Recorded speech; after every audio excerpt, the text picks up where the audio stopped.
భార్యాభర్తలిద్దరూ పోలీసులుగా పనిచేస్తున్నారు. అన్యోన్యంగా సాగుతున్న వీరి కాపురంలోకి మరో మహిళ వచ్చింది.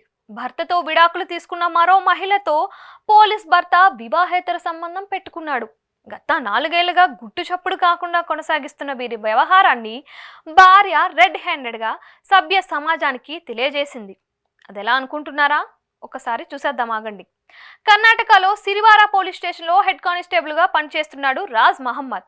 ఇతని భార్య పారీ బేగం కూడా పోలీస్ కానిస్టేబుల్గా పనిచేస్తుంది. రాజ్ మహమ్మద్ గతంలో సవితుల పోలీస్ స్టేషన్లో పనిచేసి బదిలీ అయ్యాడు. ఆ సమయంలో పోలీస్ స్టేషన్కి ఎదురుగా ఉన్న ఆసుపత్రిలో స్టాఫ్ నర్సుగా పనిచేస్తుంది సరళ.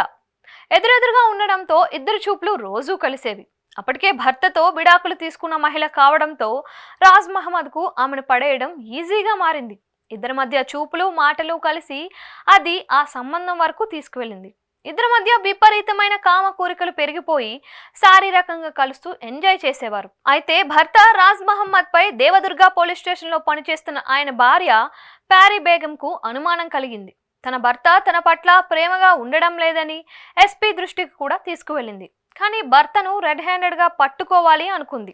ఈ క్రమంలో మహమ్మద్ భార్య పారీ బేగం డ్యూటీకి వెళ్ళింది. భార్య డ్యూటీకి వెళ్ళిందని మహమ్మద్ అతని ప్రియురాలు సరళను ఇంటికి పిలిపించుకున్నాడు. ప్రియుడి ఇంట్లోకి వెళ్లిన సరళ మహమ్మద్తో రొమాన్స్ చేయడం మొదలుపెట్టింది. సరళ మహమ్మద్ ఇంట్లోకి వెళ్లడం చూసిన ఎవరో పారీ బేగంకు ఫోన్ చేసి చెప్పారు. పారీ బేగం డ్యూటీకి వెళ్లకుండా నేరుగా తిరిగి ఇంటికి వచ్చింది.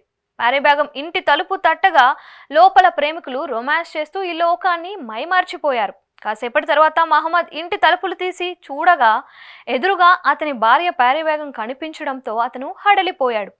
భర్త మహమ్మద్ అతని ప్రియురాలు సరళను ఇంటి లోపల వేసి బయట తాళం వేసిన పారీ బేగం పోలీసులకు ఫిర్యాదు చేసింది. భార్యాభర్తలు ప్రియురాలు ముగ్గురు ప్రభుత్వ ఉద్యోగులు కావడంతో ఉద్యోగరీత్యా ఏవైనా సమస్యలు వస్తాయని ముగ్గురికి పోలీసులు కౌన్సిలింగ్ ఇస్తున్నారు.